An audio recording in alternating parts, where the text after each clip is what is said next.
Harry Potter and the Sorcerer's Stone. Chapter 1.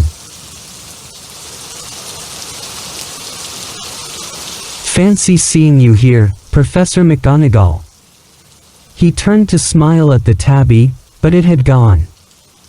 Instead, he was smiling at a rather severe-looking woman who was wearing square glasses exactly the shape of the markings the cat had had around its eyes.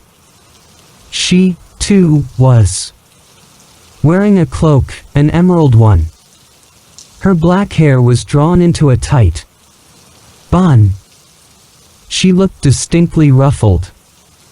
"How did you know it was me?" she asked. "My dear professor, I've never seen a cat sit so stiffly." "You'd be stiff if you'd been sitting on a brick wall all day," said Professor McGonagall. "All day?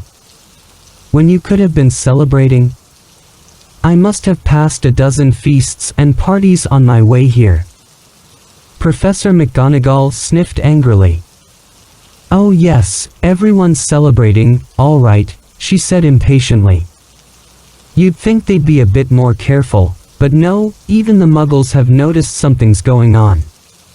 It was on their news." She jerked her head back at the Dursleys' dark living room window. "I heard it. Flocks of owls, shooting stars. Well, they're not completely stupid. They were bound to notice something. Shooting stars down in Kent, I'll bet that was Daedalus Diggle. He never had much sense." "You can't blame them," said Dumbledore gently. "We've had precious little to celebrate for 11 years. "I know that," said Professor McGonagall irritably. "But that's no reason to lose our heads. People are being downright careless, out on the streets in broad daylight, not even dressed in Muggle clothes, swapping rumors."